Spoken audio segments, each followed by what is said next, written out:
تو اسے پیمانہ امروز و فردا سے نہ ناپ، جاویداں پیہم دماں ہر دم جواں ہے زندگی۔ اس میں یہ وقفہ جو ہے خلق الموت والحیات لیبلوکم ایکم احسن عملا، یہ اس جسد کے ساتھ اس روح کا اتصال، اور یہ 30 40 50 60 70 80 100 برس کی عمر، یہ ایک وقفہ ہے، یہ امتحانی وقفہ ہے، تمہیں جانچا جا رہا ہے، پرکھا جا رہا ہے۔ ایکم احسن عملا، اس کو بھی اقبال نے اسی نظم میں خوب بیان کیا ہے کہ قلزم ہستی سے تو ابھرا ہے مانند حباب، اس نیا خانے میں تیرا امتحان ہے زندگی۔ اب اگر تو دو چیزیں انسان پر واضح رہیں، اور نہ صرف واضح رہیں، مستحضر رہیں۔ واضح تو ہو جاتی ہے ایک چیز، پھر آدمی بھول جاتا ہے، تو کوئی فائدہ نہیں دیتا اس کے۔ مستحضر ایک یہ کہ اصل زندگی آخرت کی زندگی ہے، طویل ہے۔ بل توسرون الحیات الدنیا والآخرۃ خیر وابقیٰ، کلا بل تحبون العاجلہ وتذرون الآخرہ، تم اس عاجلہ کو پسند کرتے ہو، اس دنیا کی زندگی کو تم ترجیح دیتے ہو، جبکہ آخرت ہے جو باقی رہنے والی ہے، ابدی۔ اگر تو یہ معلوم ہو، جیسا کہ سورہ عنکبوت کی آیت کے حوالے سے میں نے آپ کو آیت سنائی کہ وما هذه الحیات الدنیا الا لہو ولعب وان الدار الاخرۃ لہی الحیوان لو کانوا یعلمون، اصل زندگی جو ہے وہ آخرت کی زندگی ہے، کاش کہ انہیں معلوم ہوتا۔ ایک حقیقت تو یہ معلوم ہو اور مستحضر رہے کہ اصل زندگی آخرت کی زندگی ہے، اور دوسری حقیقت یہ کہ یہ دنیا کی زندگی ایک امتحانی وقفہ ہے۔ قلزم ہستی سے تو ابھرا ہے مانند حباب، اس نیا خانے میں تیرا امتحان ہے زندگی۔ یہ مستحضر رہے تو اس کا نتیجہ کیا نکلے گا؟ انسان دنیا پرست نہیں بنے گا۔ متاع ہے دنیا، برتنے کی چیز ہے۔ وما هذه الحیات الدنیا الا متاع، برتنے کی چیز ہے، برتو اسے۔ اب میں یہاں آپ کو کچھ حدیثیں بھی سنا دینا چاہتا ہوں۔ ایک حدیث میں حضور نے عجیب نقشہ کھینچا ہے، مالی ولی دنیا، لوگوں مجھے تمہاری اس دنیا سے کیا سروکار، انما مثلی کراکب استظل تحت شجرۃ ثم راح فترکھا، میری مثال تو اس سوار کسی ہے جو تھوڑی دیر کے لیے کسی درخت کے سائے میں سستانے کے لیے رک جاتا ہے، وہ اس درخت کو اپنی منزل نہیں سمجھتا، اپنا گھر نہیں سمجھتا، تھوڑی دیر کا سستانا ہے، پھر وہ اس درخت کو خیر بات کہتا ہے، اپنا راستہ لیتا ہے، اپنی منزل کی طرف رواں ہو جاتا ہے۔ بس اتنا تعلق، منزل یاد رہے۔ چنانچہ ایک دوسری بڑی پیاری حدیث ہے، بہت مختصر بھی ہے، انما الدنیا خلقت لکم وانتم خلقتم للآخرہ، دیکھو یہ دنیا تمہارے لیے بنائی گئی ہے۔ خلق لکم ما فی السماوات و ما فی الارض، قرآن مجید کہتا ہے۔ اس لیے میں نے کہا تھا خلافت ہمیں دینی تھی تو سب کچھ ہمارے لیے بنایا گیا نا،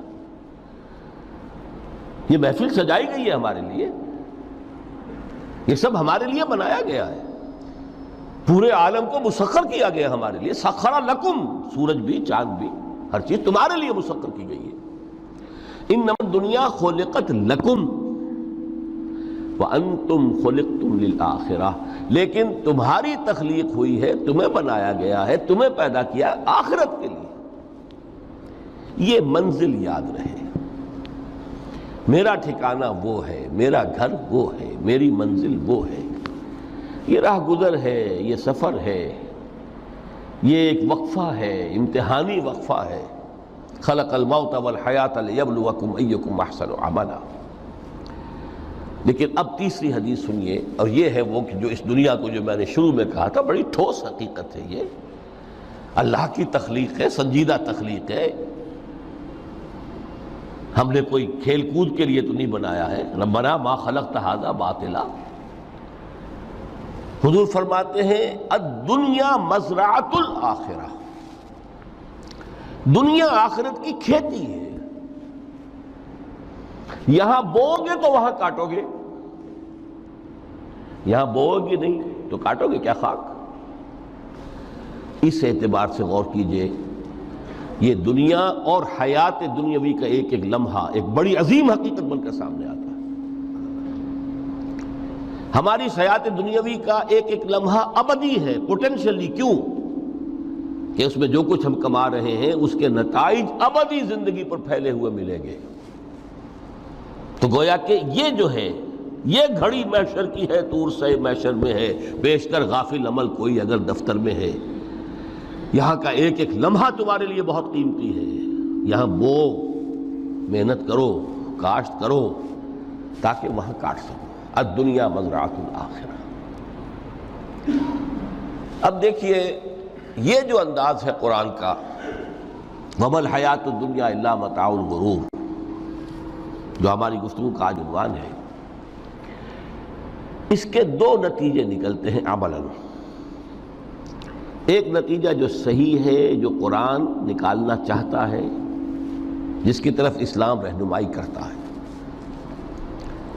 ایک ہے بالکل منفی نتیجہ جس کی اسلام نفی کرتا ہے۔ وہ منفی نتیجہ کیا ہے؟ دنیا دھوکے کی ٹٹی ہے، چھوڑو گھر گھرستی کو، دفع کرو، رب سے لو لگانی ہے۔ یہ شادی کر کے اور گھر گھرستی کا کھکیڑ مول لینا،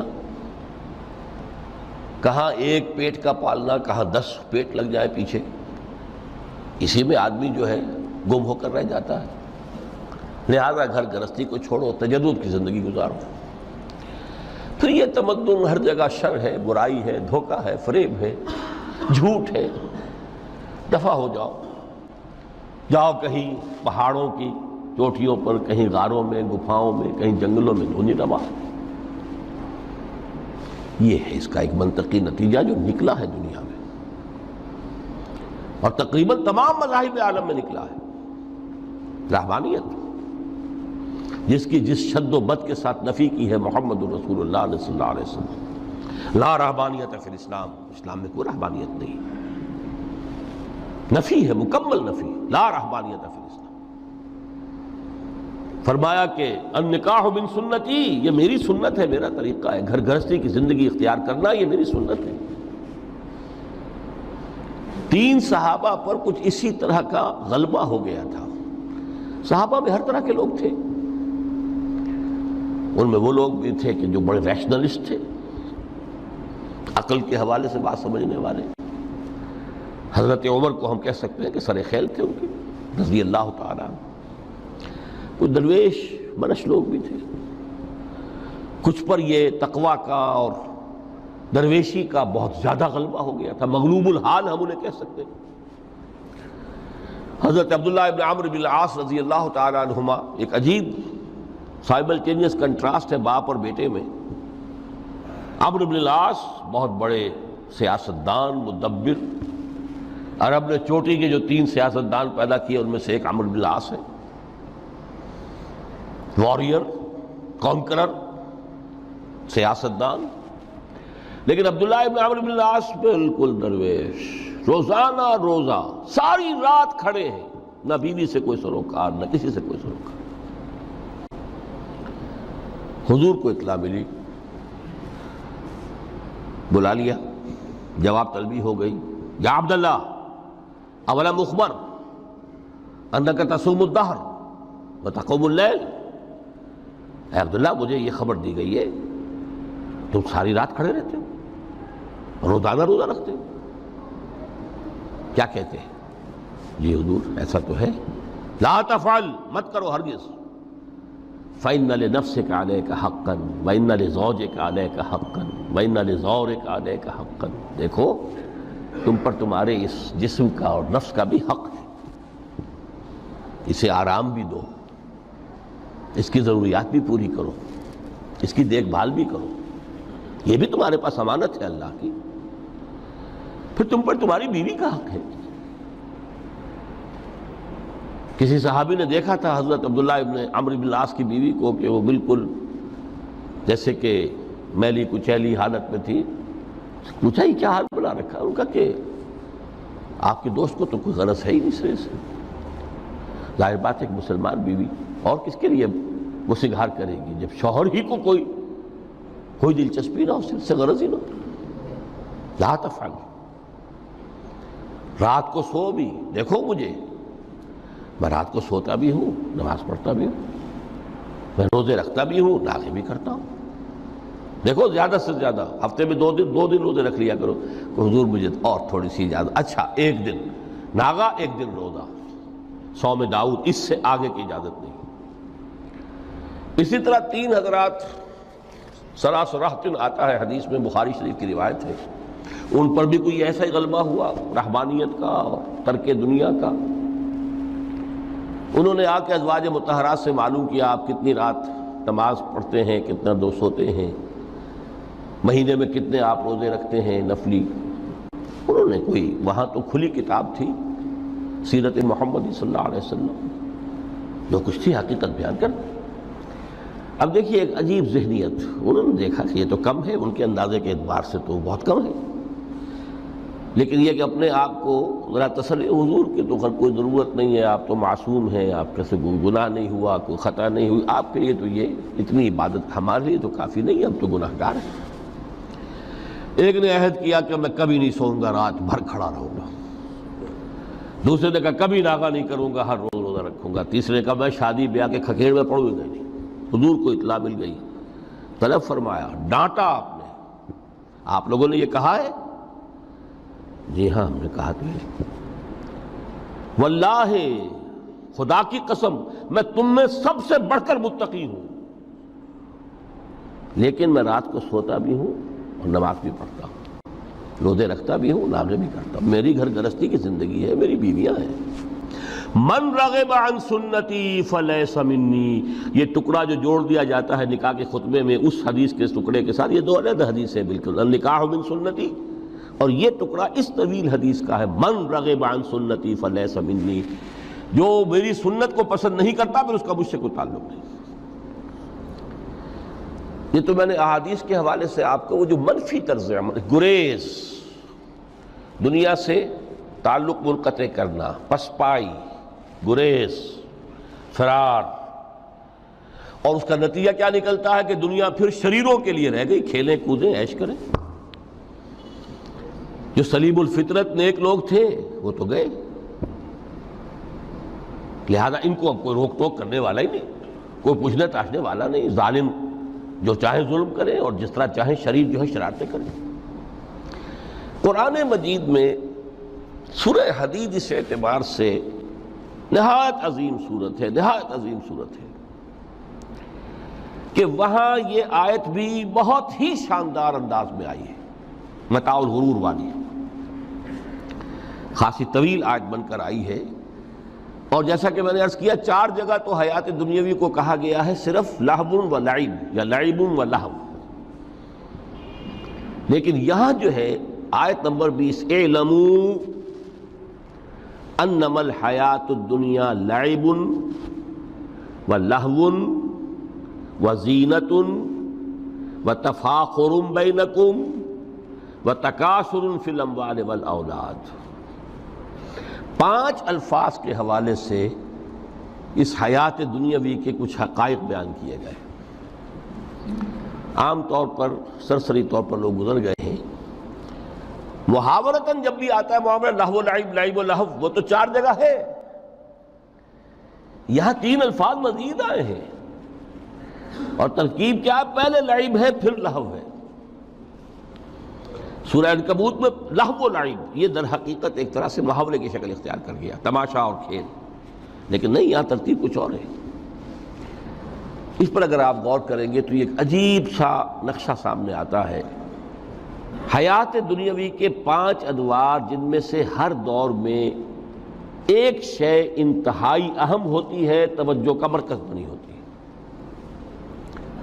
ابتدائی دور ہے، بالکل بچہ بھی ہے، کھیل، بس لعب، اس کے سوا اسے کوئی زندگی سے سروکار ہی نہیں. زندگی کے تلخ حقائق ابھی اسے معلوم نہیں. بھوک لگی تو رو پڑے، ماں نے دودھ پلانا ہے، کھلانا ہے، ان سے تو کچھ نہیں کرنا اس نے. وہ لعب، کھیل. لیکن تھوڑا سا آگے چلتے ہیں، ٹین ایجر سٹیج میں جب داخل ہوتا ہے آدمی تو اب وہ نرا کھیل، معصومانہ کھیل نہیں رہتا، اس میں تلذذ، سینشول گریٹیفیکیشن کا عنصر شامل ہو جاتا ہے۔ اب اس نے کہا لہو، اعلموا انما الحیات الدنیا لعب و لہو۔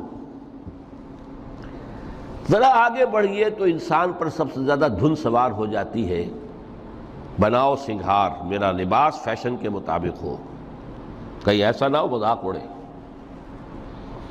اپنے لباس کے بارے میں بہت کانشیس ہوگا، اپنے ہیئر کٹ کے بارے میں بہت کانشیس ہوگا، ہر چیز کے بارے میں بہت کانشیس۔ زینت، بناؤ سنگھار، آرائش، زیبائش۔ اس سے ذرا آگے گئے، تکاثر فی الاموال والانفس، تفاخر بینکم۔ یہ سمجھیے کہ تقریباً 30 برس کی عمر جب انسان کی ہوتی ہے، اب فخر، تفاخر، یا دولت پر فخر ہوگا، یا نسب پر فخر ہوگا، یا اپنی کسی سیاسی حیثیت پر فخر ہوگا، اپنی چودراہٹ پر فخر ہوگا۔ تفاخر بینکم،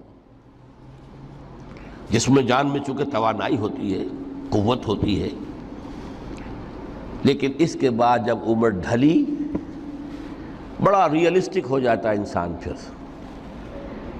یہ جو چوتھی سٹیج تھی، اس میں تو یہ کہ مونچھ نیچی نہ ہو، چاہے سب کچھ میں اپنا خرچ کر دوں، داؤ پہ لگا دوں، لیکن مونچھ نیچی نہیں ہوگی۔ آخری سٹیج وہ ہوتی ہے کہ پھر ہوکا لگ جاتا ہے آدمی کو، تکاثر فی الاموال والاولاد، مال اور اولاد کی کثرت کثرت کثرت۔ اب یہ ہوتا ہے کہ مونچھ نیچی کیا، مونڈ بھی دی جائے تو کوئی حرج نہیں، مال آنا چاہیے، ویری ریئلسٹک۔ اور اسی حال میں انسان ہوتا ہے۔ آخری پارے کی صورت نے پھر اس میں ایڈ کر کے اس کے اوپر مہر لگا دی، الہاکم التکاثر حتی زرتم المقابر۔ یہ تکاثر جو ہے پیچھا نہیں چھوڑتا۔ اتنی دولت بھی ہے کہ آپ کی 10 نسلیں کھا سکے اطمینان سے بیٹھ کر، تب بھی صبر نہیں ہوتا۔ بڑے میاں کی ٹانگیں جو ہیں وہ قبر میں لٹکی ہوئی ہیں، لیکن تکاثر جو ہے، تکاثر مال، وہ پیچھا نہیں چھوڑتا۔ حتی زرتم المقابر، یہاں تک کہ قبروں تک جا پہنچے، قبر میں اتار دیا جائے، جب تک ٹانگیں صرف لٹکی ہوئی ہیں اس وقت تک نہیں۔ اس کے بعد تشبیہ دی ہے کہ یہ حیات دنیاوی کا جو ایک سائیکل ہے، اعلموا انما الحیات الدنیا لعب و لہو و زینت و تفاخر بینکم و تکاثر فی الاموال والاولاد۔ اب اس کو کمپیئر کیا ہے پلانٹ کنگڈم میں جو سائیکل چل رہا ہے۔ یہ ہمارا سائیکل ہے 60-70 برس کا، بچہ پیدا ہوا، خوشیاں منائی گئیں، پھر وہ لڑکپن سے، پھر ٹین ایجر سٹیج سے، پھر جوانی ہے، پھر ادھیڑ عمر ہے، اور پھر بڑھاپا ہے، اور پھر قبر میں اتارا جانا ہے۔ لیکن یہ کہ پلانٹ کنگڈم میں سائیکل چلتی ہے، کمثل غیث اعجب الکفار نباتہ ثم یہیج فتراہ مصفرا ثم یکون حطاما۔ یہ 4 سٹیج ہیں۔ جیسے بارش برستی ہے تو سبزہ نمودار ہوتا ہے، اور کاشتکار کو بڑا اچھا لگتا ہے، اس نے بیج بویا تھا، اس نے محنت کی تھی، اس نے ہل چلایا تھا، اعجب الکفار نباتہ، اس کو بہت اچھا لگتا ہے، دل باغ باغ ہو جاتا ہے۔ جیسے آپ کے ہاں بیٹا ہوا، پوتا ہوا، خوشیاں مناتے ہیں آپ۔ کمثل غیث اعجب الکفار نباتہ ثم یہیج، پھر وہ فصل اپنی پوری قوت کو پہنچتی، فصل لہرا رہی ہے، فتراہ مصفرا، پھر وہ زرد ہو جاتی ہے، وہ ہریاول اب ختم ہوئی، اب فصل پک گئی ہے، اب وہ زردی پر آ گئی ہے۔ ثم یکون حطاما، پھر وقت آتا ہے اگر وہ خضرو گھاس ہے تو پھر وہ چورا چورا ہو کر پھر وہ مٹی میں مل جاتی ہے، اور اگر فصل ہے تو کھیتی کٹ گئی، اس کے بعد کیا رہ گیا وہاں، وہ چورا ہی رہ جاتا ہے باقی۔ یہ لائف کا سائیکل چل رہا ہے، 3 مہینے کا ہو، 4 مہینے کا ہو، یہ ہے پلانٹ کنگڈم کا، وہ ہے سائیکل انسانی زندگی کا۔ اب فرمائی ٹیپ کی بات جو ہے، وَفِي الْآخِرَةِ عَذَابٌ شَدِيدٌ وَمَغْفِرَةٌ مِّنَ اللَّهِ وَرِضْوَانٌ۔ دیکھو دنیا کی زندگی تو ان سٹیجز سے ہو کر گزری جانی ہے۔ جو پیدا ہوا ہے اس پر بڑھاپا بھی آئے گا، موت بھی آئے گی۔ کل نفس ذائقۃ الموت، جو سورہ آل عمران کی 185ویں آیت کا پہلا جملہ تھا۔ ہر انسان کو جو پیدا ہوا موت آ گئی۔ اب یہ ہے کہ وہ کہیں آپ نے محل میں گزار لی زندگی، کسی کٹیا میں گزار لی زندگی، کسی کی فٹ پاتھ پر گزر گئی زندگی۔ زندگی گزر جاتی ہے، گزرتی ہے، اور ان 5 سٹیجز میں سے ہو کر گزرتی ہے۔ آپ گندی گلیوں میں بچوں کو کھیلتے ہوئے دیکھتے ہیں، وہ بھی کھیل رہے ہوتے ہیں، نالیوں کے پانی کے اندر کھیل رہے ہوتے ہیں، ان کا بھی کھیل ہے، گندے جوہڑ میں کھیل رہے ہوتے ہیں۔ وہ تو ہے زندگی کی وہ سٹیج جو ہے کھیل کی ہے۔ کسی کے پاس بڑے قیمتی کھلونے ہیں، ان سے کھیل رہا ہے، کوئی اس طرح گلی ڈنڈا کھیل رہا ہے یا کچھ اور کھیل رہا ہے، لیکن وہ 5 سٹیجز تو آئیں گی۔ اعلموا انما الحیات الدنیا لعب ولہو وزینۃ وتفاخر بینکم وتکاثر فی الاموال والاولاد کمثل غیث اعجب الکفار نباتہ ثم یہیج فتراہ مصفرا ثم یکون حطاما وفی الآخرۃ عذاب شدید ومغفرۃ من اللہ ورضوان۔ آخرت میں جا کر یہ بائیفرکیشن ہو جانی ہے، یا تو شدید عذاب اور یا اللہ کی مغفرت اور رضا۔ Now the choice is yours، اما شاکرا و اما کفورا، فیصلہ تم خود کر لو۔ وما الحیات الدنیا الا متاع الغرور، یہاں بھی آخری الفاظ وہ ہے کہ دنیا کی زندگی دھوکے کے سوا کچھ نہیں۔ کیوں؟ اگر تو دنیا کی زندگی میں گم ہو گئے، جیسے کہ اقبال نے کہا ہے کہ کافر کی یہ پہچان کے آفاق میں گم ہے، اور مومن کی یہ پہچان کہ گم اس میں ہے آفاق۔ دنیا میں رہو، طالب دنیا نہ بنو، طالب عقبہ، طالب آخرہ۔ دنیا میں رہو، برتو، استعمال کرو، تمہارے لیے پیدا کیا گیا، بھائی برتو، متاع ہے، برتنے کی شے ہے۔ ہاں حلال اور حرام کی پابندیاں سامنے رکھو، باقی برتو۔ مطلوب یہ نہ ہو، مقصود یہ نہ ہو، مطلوب آخرہ ہو۔ انما الدنیا خلقت لکم وانتم خلقتم للآخرہ۔ منزل وہ رہے، مستحضر رہے، سامنے رہے کہ میں تو اجنبی ہوں، یہاں یہ میرا وطن نہیں ہے۔ الدنیا سجن المومن و جنت الکافر۔ جیسے کسی پرندے کو کسی پنجرے میں بند کر دیا گیا ہو، اس طرح ہمیں اس دنیا میں بھیج دیا گیا، اللہ کی مرضی ہے، اس نے بھیجا ہے۔ جب تک وہ چاہتا ہم رہیں گے یہاں، لیکن ہمارا دل یہاں نہیں لگے گا۔ بازار سے گزرا ہوں، خریدار نہیں ہوں، طالب دنیا نہ ہو، تب تو یہ کوئی دھوکے کا سودا نہیں، وطن نہیں، بالکل نہیں۔ حضور نے خود فرمایا مجھے تمہاری اس دنیا میں سے فلاں فلاں چیزیں بہت پسند ہیں، اور کس قدر ریئلسٹک ہیں۔ آپ نے عورتوں کے بارے میں فرمایا مجھے اس دنیا سے پسند ہے عورت۔ کوئی تصنع اور کوئی بھی تکلف اور کوئی خلاف فطرت بات نہیں کی محمد رسول اللہ صلی اللہ علیہ وسلم۔ آنکھوں کی ٹھنڈک میری نماز میں ہے، مجھے خوشبو پسند ہے۔ عورت کی طرف بھی آپ کا رجحان تھا۔ قرآن مجید میں آتا ہے نا، اے نبی اب کوئی اور نکاح آپ نہیں کریں گے۔ وَلَوْ أَعْجَبَتْكَ حُسْنُهُنَّ، چاہے ان کا حسن جو ہے وہ آپ کو اچھا لگے، اب اجازت نہیں ہے مزید، بس فل سٹاپ، جتنے نکاح ہو چکے۔ تو یہ دنیا کو حضور نے صلی اللہ علیہ وسلم دنیا پر سوار رہو، دنیا کو اپنے اوپر سوار نہ ہونے دو، بس بات صرف یہ ہے۔ کافر کی یہ پہچان کہ آفاق میں گم ہے۔ اسی لیے سورہ کہف کا ایک مرکزی مضمون ہے، پہلے رکوع میں بات آتی ہے اِنَّا جَعَلْنَا مَا عَلَى الْأَرْضِ زِینَةً لَهَا لِنَبْلُوَهُمْ أَيُّهُمْ أَحْسَنُ عَمَلًا۔ ہم نے اس دنیا پر جو کچھ ہے، یہ اسکائی اسکریپرز بن گئے ہمارے زمانے میں، اور یہ شاندار بلڈنگز ہیں، اور یہ کچھ ہے، ہم نے زینت اور زیبائش اور آرائش بنا دیا ہے تاکہ آزمائیں۔ انہی کے حسن کے شکار ہو جاتے ہو اور ان کے پرستار بن کر رہ جاتے ہو۔ رخ روشن کے آگے شمع رکھ کر وہ یہ کہتے ہیں ادھر جاتا ہے دیکھیں یا ادھر پروانہ آتا ہے، پھر بھی اللہ ہی کے عاشق بنے رہو، اللہ ہی سے محبت کرو تو کامیاب ہو گئے۔ دنیا کو برتو. اگر دنیا یہ عروس ہزار داماد جو ہے اگر کہیں یہ محبوبہ بن گئی تو گئے ختم. اچھا دیکھیے اس سورہ حدید میں اب یہ دنیا کی حقیقت کو اس طرح بیان کر کے دو نتیجے جو اس سے نکلتے ہیں ان کو علیحدہ علیحدہ بیان کر دیا. ایک نتیجہ جو میں بیان کر چکا رہبانیت ترک دنیا، اس کی نفی کرتے ہوئے فرمایا وَلَقَدْ أَرْسَلْنَا نُوحًا وَإِبْرَاهِيمَ وَجَعَلْنَا فِي ذُرِّيَّتِهِمَا النُّبُوَّةَ وَالْكِتَابَ فَمِنْهُمْ مُهْتَدٍ وَكَثِيرٌ مِّنْهُمْ فَاسِقُونَ ثُمَّ قَفَّيْنَا عَلَىٰ آثَارِهِمْ بِرُسُلِنَا وَقَفَّيْنَا بِعِيسَى ابْنِ مَرْيَمَ وَآتَيْنَاهُ الْإِنْجِيلَ وَجَعَلْنَا فِي قُلُوبِ الَّذِينَ اتَّبَعُوهُ رَأْفَةً وَرَحْمَةً وَرَهْبَانِيَّةً ابْتَدَعُوهَا مَا كَتَبْنَاهَا عَلَيْهِمْ. اصل مضمون یہ تھا جس کے لیے تمہید اتنی لمبی باندھی. ہم نے نوح کو بھیجا، ابراہیم کو بھیجا، ان کی اولاد میں ہی نبوت اور کتاب رکھ دی.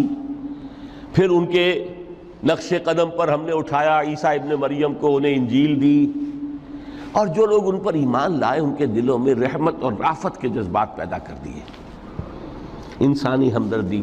حضرت عیسیٰ کا جو اپنا مزاج تھا ظاہر بات ہے کہ آپ کے حواریین اور آپ پر ایمان لانے والوں میں اسی کا ایک عکس پیدا ہونا تھا،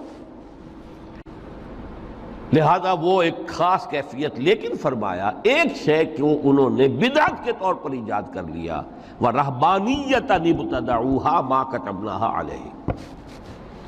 رہبانیت کی انہوں نے بدعت ایجاد کر لی، یہ انہوں نے کی ہے، ہم نے یہ ان پر فرض نہیں کی تھی. یہ ہے وہ منفی نتیجہ. گریز، خانقاہوں میں جا کر بیٹھ جاؤ، موناسٹسزم، تجرد کی زندگی گزارو. نتیجہ اس کا کیا نکلتا ہے کہ بظاہر راہب اور راہبائیں رہ رہی ہیں اور رہ رہے ہیں، اور اندر جو حرام کاری کے بازار چل رہے ہیں، اور تہخانوں کے اندر حرامی بچوں کی قبروں کے قبرستان بنے ہوئے. ہسٹری آف کرسچین موناسٹسزم پر کتابیں پڑھ لیجیے، خود انہوں نے اپنے سارے جو ہیں بخیے ادھیڑ کر خود رکھ دیے. یہ رہبانیت یہ اسلام کا راستہ نہیں ہے. احادیث کے حوالے سے میں آپ کے سامنے پہلے بیان کر چکا ہوں. میں بعد میں تھوڑا سا عرض کروں گا کہ ہمارے ہاں بھی یہ رسم کیوں آئی اور کیسے آئی. الحمدللہ اس درجے میں نہیں آئی جس درجے میں کہ کرسچینٹی میں آئی ہے، الحمدللہ ثم الحمدللہ، لیکن کسی درجے میں اگر آئی ہے تو کیوں آئی ہے یہ میں بعد میں عرض کروں گا.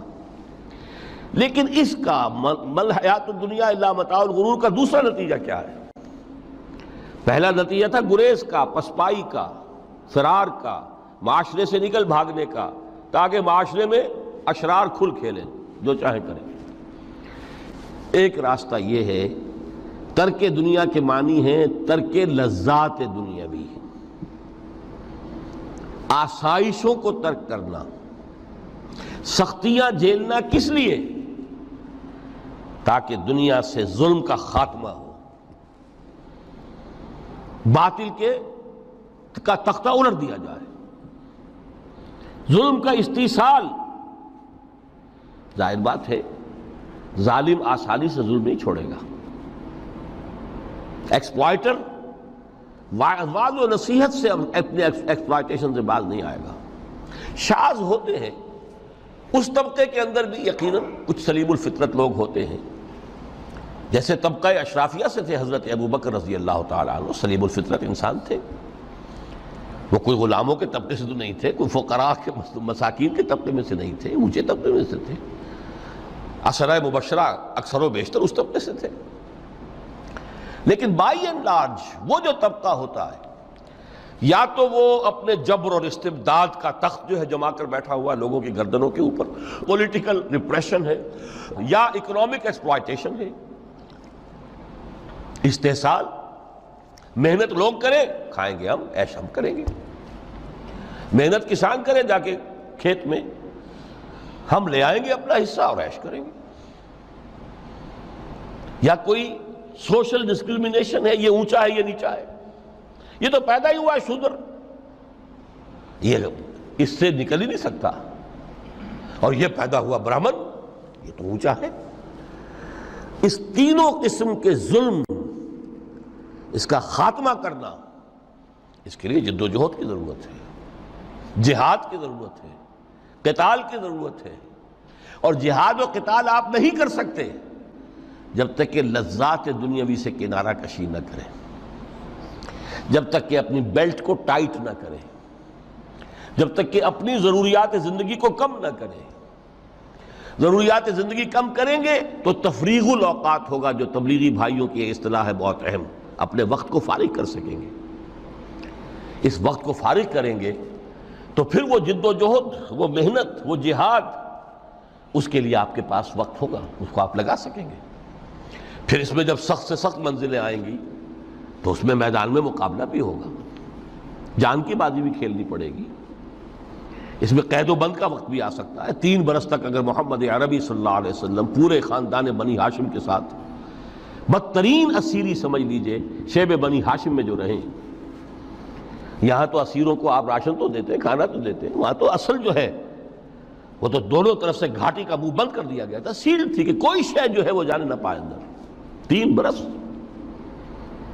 جس میں کہ وہ وقت بھی آیا ہے کہ سوکھے ہوئے چمڑے ابال ابال کر اس کا پانی جو ہے بلکتے ہوئے بچے، پھول جیسے بچے بنی ہاشم، ان کے حلق میں ٹپکایا گیا ہے، اور کچھ نہیں۔ کچھ تھے لوگ، حکیم بن حزام جیسے رضی اللہ تعالیٰ عنہ، بعد میں ایمان بھی لے آئے۔ حضرت خدیجہ رضی اللہ تعالیٰ عنہ کے چونکہ وہ قریبی رشتہ دار تھے، وہ پہاڑ کو کراس کر کے چوٹی پر سے اتر کر کچھ کبھی کبھی کھانے پینے کی چیز پہنچا دیتے تھے۔ یہ سارے مراحل آئیں گے۔ یہ جو ہے یہ مثبت ہے۔ ترک دنیا وہ نہیں۔ ترک دنیا سے مراد دنیا کی لذتوں سے، دنیا کی آسائشوں سے، ان سے آدمی اپنے آپ کو پیچھے ہٹائے، ان کو چھوڑے، ان کو ترک کرے، تاکہ اپنا وقت، اپنا مال، اپنی صلاحیتیں صرف کر سکے۔ کس کام کے لیے؟ اب اس کے لیے دیکھیے آیت نمبر 25 ہے یہ سورہ حدید کی۔ لَقَدْ أَرْسَلْنَا رُسُلَنَا بِالْبَيِّنَاتِ، ہم نے اپنے رسولوں کو بھیجا واضح چیزوں کے ساتھ۔ بینہ وہ شے جو از خود ظاہر ہو۔ آفتاب آمد، دلیل آفتاب۔ جب سورج طلوع ہو گیا وہ خود اپنے وجود پر دلیل ہے، اس کے لیے کسی اور اضافی دلیل کی ضرورت نہیں کہ سورج موجود ہے، وہ تو ہے، سب کو نظر آ رہا ہے۔ تو بینات سے مراد معجزے بھی ہیں، اور وہ تعلیم جو ہے بنیادی دین کی کہ جو فطرت انسانی کی جانی پہچانی ہوئی شے ہے، دونوں پر اس کا اطلاق ہو جائے گا۔ لقد ارسلنا رسلنا بالبینات وانزلنا معهم الکتاب والمیزان، اور ہم نے ان کے ساتھ کتاب اتاری، میزان اتاری۔ یہ سب کچھ کس لیے کیا؟ لیقوم الناس بالقسط، تاکہ لوگ عدل پر قائم ہوں۔ یہ ہے سول آبجیکٹو۔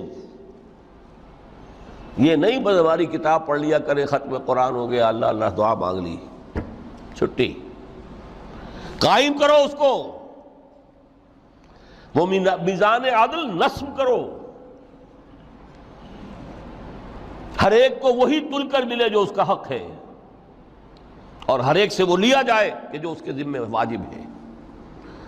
اگر یہ نہیں تو بابا پھر سب کہانیاں ہیں، شریعت اور دین اور نماز اور روزہ اور حج، کوئی حیثیت ان کی نہیں۔ اچھی طرح سن لیجئے میری بات۔ قرآن مجید میں کہلوایا گیا حضور سے، قل یا اہل الکتاب لستم علی شیء حتی تقیموا التوراۃ والانجیل وما انزل الیکم من ربکم۔ اے نبی ان سے کہہ دیجئے، کتاب والوں تمہاری کوئی حیثیت ہی نہیں، ہماری نگاہوں میں تمہارا کوئی مقام ہی نہیں، جب تک کہ تم قائم نہیں کرتے تورات کو اور انجیل کو اور جو کچھ کے نازل کیا گیا تمہاری طرف، تمہارے رب کی طرف سے۔ قائم کرو، پھر آؤ ہم سے بات کرو، ہم سے دعا کرو، ورنہ دفع ہو جاؤ۔ Nothing doing. They don't care for you. لستم علی شیء حتی تقیموا التوراۃ والانجیل وما انزل الیکم من ربکم۔ اب قانون خداوندی تو بدلتا نہیں ہے، نہ فرام پرسن ٹو پرسن، نہ فرام نیشن ٹو نیشن، نہ فرام امہ ٹو امہ، اٹل ہے۔ وَلَن تَجِدَ لِسُنَّتِ اللَّهِ تَبْدِيلًا وَلَن تَجِدَ لِسُنَّتِ اللَّهِ تَحْوِيلًا۔ سنت اللہ تو ایک ہے۔ اب اس آیت کو ذرا پڑھیے، قُلْ يَا أَهْلَ الْقُرْآنِ لَسْتُمْ عَلَىٰ شَيْءٍ حَتَّىٰ تُقِيمُوا الْقُرْآنَ۔ وما انزل الیکم من ربکم، کہہ دو اے محمد کہ اے قرآن والو تمہاری کوئی حیثیت نہیں ہے ہمارے سامنے جب تک کہ تم قرآن کو قائم نہیں کرو۔ پڑھ لو اور اس کے قرات کے مقابلے منعقد کرا لو اور سونے کے تاروں سے اسے لکھ لو اور اس کو جو چاہو کر لو، کوئی حیثیت نہیں۔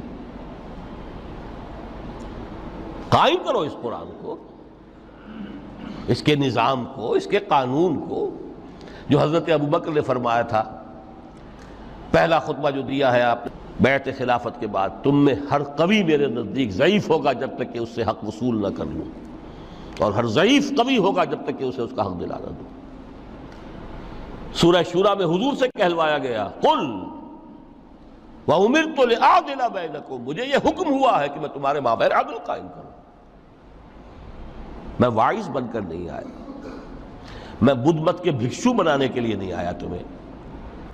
ہاں انقلابی عمل میں ایک مرحلہ آتا ہے، بدھ مت کے بھکشو بننا پڑتا ہے کچھ عرصے کے لیے، تیاری کا مرحلہ، وہ میں ابھی بعد میں ذرا بیان کر دوں گا، لیکن مستقل نہیں ہے یہ بدھ مت کے بھکشو۔ یہ بدمعاش جس طرح چاہیں کھل کھیلیں، ظالم جس طرح چاہیں لوگوں پر ظلم کرتے رہیں، تشدد اور جبر کا جس طرح سے چاہے معاملہ کریں، استحصالی نظام جس طرح ہوتا ہے چلتا رہے۔ شاہ ولی اللہ دہلوی رحمۃ اللہ علیہ کے الفاظ میں انسانوں کی عظیم اکثریت ڈھور ڈنگر بن جائے، صبح سے لے کے شام تک کمر توڑ دینے والی مشقت کے بعد بمشکل 2 وقت کی روٹی ملتی ہو، اس کا کبھی خیال اسے اللہ کا آئے گا؟ کبھی اللہ سے لو لگا سکے گا؟ دنیا نے تیری یاد سے بیگانہ کر دیا تو اس سے بھی دل فریب ہے غم روزگار کے۔ اس لیے حضور نے فرمایا کاد الفقر ان یکون کفرا، یہ فقر جو ہے یہ تو انسان کو کفر تک پہنچا دیتا ہے۔ عدل قائم کرو۔ تو دیکھیے یہ آیت انتہائی گمبھیر آیت ہے قرآن مجید کی سورہ حدید کی، جس طرح وہ آیت متاع الغرور والی جس شان کے ساتھ سورہ حدید میں آئی ہے، اعلموا انما الحیات الدنیا لعب ولہو وزینۃ وتفاخر بینکم وتکاثر فی الاموال والاولاد کمثل غیث اعجب الکفار نباتہ ثم یہیج فتراہ مصفرا ثم یکون حطاما وفی الآخرۃ عذاب شدید ومغفرۃ من اللہ ورضوان وما الحیات الدنیا الا متاع الغرور۔ لیکن اس کا نتیجہ کیا نکلنا چاہیے؟ لقد ارسلنا رسلنا بالبینات وانزلنا معهم الکتاب والمیزان لیقوم الناس بالقسط۔ Now prepare for the shock۔ میرے نزدیک، میرے علم کی حد تک شاید دنیا کی کوئی انقلابی کتاب نہ ہو جس نے اس قدر عریاں طور پر کھل کر یہ کہا ہو کہ ظالموں کی سرکوبی کرو، کچلو ان کے سر۔ وانزلنا الحدید، ہم نے لوہا بھی اتارا ہے۔ ایک وقت آتا ہے ظلم نہیں ختم ہوتا جب تک کہ لوہے کی طاقت ہاتھ میں نہ آئے۔ انزلنا الحدید، ہم نے صرف کتاب ہی نہیں اتاری ہے، لوہا بھی اتارا ہے۔ فیہ باس شدید، اس میں جنگ کی صلاحیت ہے۔ ومنافع للناس، لوگوں کے لیے کچھ اور منفعتیں بھی ہیں، کوئی توا پرات چمٹا یہ بھی بنا لو، ٹھیک ہے، لیکن اصلاً یہ اسلحہ کے لیے۔ وانزلنا الحدید، اسی تو سورہ حدید کا نام حدید ہے۔ فیہ باس شدید ومنافع للناس ولیعلم اللہ من ینصرہ ورسلہ بالغیب، اللہ دیکھنا چاہتا ہے کون ہے اس کے وفادار بندے جو اس لوہے کی طاقت کو ہاتھ میں لے کر مدد کرتے ہیں اس کی اور اس کے رسولوں کی غیب میں ہونے کے باوجود۔ ان اللہ قوی عزیز، ویسے اللہ قوی ہے، عزیز ہے، آن واحد میں کفر کو ختم کر دے جب چاہے، آنے واحد میں ظالموں کا ظلم جو ہے وہ ختم کر کے رکھ دے، وہ سب کچھ کر سکتا ہے۔ لیکن پھر تمہاری آزمائش کیسے ہوگی؟ کیسے معلوم ہوگا ہوز ہو، کس کا کیا مقام تھا، کس کے پاس کتنا یقین کا سرمایہ تھا، کس کے ایمان کی گہرائی اور گہرائی کا کیا عالم تھا، کس نے ہمارے دین کے لیے کیسی کیسی قربانیاں جھیلی ہیں۔ یہ ہے ترک دنیا جو موسٹ پروفاؤنڈ ہے، نتیجہ خیز ہے۔ خیر کو وجود میں لانے کے لیے ہے، لیکن اس کی مثالیں موجود ہیں۔ حضرت مصعب بن عمیر رضی اللہ تعالی عنہ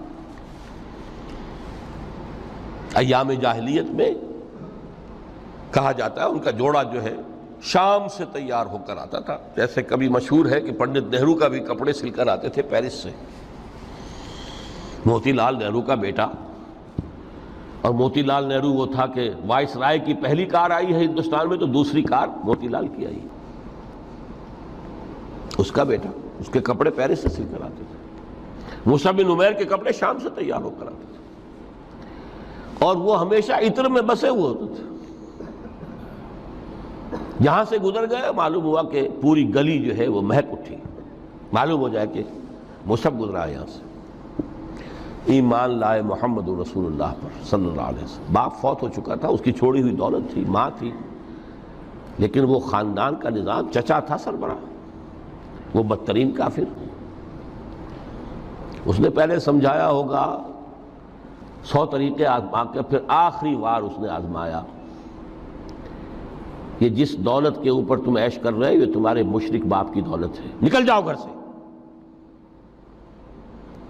انہوں نے سمجھا تھا جیسے سورہ صافات میں آتا ہے فَأَرَادُوا بِهِ كَيْدًا فَجَعَلْنَاهُمُ الْأَسْفَلِينَ۔ انہوں نے حضرت ابراہیم کے بارے میں سمجھا تھا جب دیکھیں گے کہ آگ تیار ہو رہی ہے اور یہ اس میں مجھے ڈال دیں گے تو سب یہ نشہ حرن ہو جائے گا، یہ توحید وحید سب ہوا ہو جائے گی۔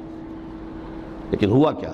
بے خطر کود پڑا آتش نمرود میں عشق، عقل ہے محو تماشائے لبے بام۔ اس نے تو یہ دھمکی دی تھی کہ دن میں تارے نظر آ جائیں گے مصعب کو، ناز و نام میں پلا ہوا انسان، اسے کہہ دیا جا نکل جاؤ گھر سے۔ اٹھ کر چلنے لگے، اس کا تیش جو ہے اور اچھا یہ کپڑے بھی اسی مشرک باپ کے ہیں، اتارو ان سب کو۔ مادر ذات برہنہ ہو کر گھر سے نکلے، مادر ذات۔ پھر وہی ہے کہ جن کے نام قرائے فال بنام من دیوانہ زدند، بیعت عقبہ اولیٰ ہوئی ہے، لوگوں نے کہا کہ ہمیں کوئی مقری دیجئے قرآن پڑھانے والا جو ہمیں قرآن پڑھائے۔ حضور نے فرمایا جاؤ مصعب۔ وہ مصعب وہاں جا کر مدینے میں المقری بن گئے، جا المقری، وہ آ رہا پڑھانے والا۔ اور 1 سال کی محنت، دعوت اور تبلیغ اور قرآن کے پڑھانے کے نتیجے میں اگلے سال 75 افراد لا کر حضور کی جھولی میں ڈال دی۔ یہ مصعب ہے۔ شہادت ہوئی ہے غزوہ بدر میں۔ ایک مرتبہ اس سے پہلے کا واقعہ بھی ہے کہ حضور مسجد میں تشریف فرماتے، سامنے سے حضرت مصعب گزرے، ایک پھٹا ہوا سا کمبل جسم کے گرد لپیٹا ہوا تھا۔ حضور کی آنکھوں میں آنسو آ گئے۔ از کجا تاب کجا، یہ دیوانہ جو ہے اللہ کا اور رسول کا اور دین کا کہاں سے کہاں پہنچا ہے۔ غزوہ احد میں علم ان کے ہاتھ میں ہے، جس ہاتھ میں علم ہے وار پڑا، کٹ گیا، دوسرے سے بھی پکڑا، اس کو بھی کٹ گیا، پھر دونوں جتنے بچ گئے تھے حصے ان سے سنبھالا، پھر شہید ہو گئے۔ جسم پر صرف ایک چادر تھی، اوپر سے جسم ننگا تھا، صرف ستر کے لیے چادر۔ دفن کرنے لگے تو مسئلہ ہی پیش آ گیا کہ چونکہ شہید کے تو کفن جو ہے اس کا اپنا جو بھی لباس پہنا ہو شہادت کے وقت۔ حضور سے کہا گیا کہ حضور مصعب کی چادر تو اتنی چھوٹی ہے کہ سر ڈھانپتے ہیں تو پیر کھل جاتے ہیں، پیر ڈھانپتے ہیں تو سر کھل جاتے ہیں۔ فرمایا سر کو چادر سے ڈھانپ دو اور پیروں پر اذخر گھاس لا کر ڈال دو، یہ آخری لباس نصیب ہوا ہے۔ رب رب کر دے بڈھے ہو گئے اتے ملا پنڈت سارے، رب دا کھوج کھرا نہ لبا اتے نہ کیتے بئی نظارے۔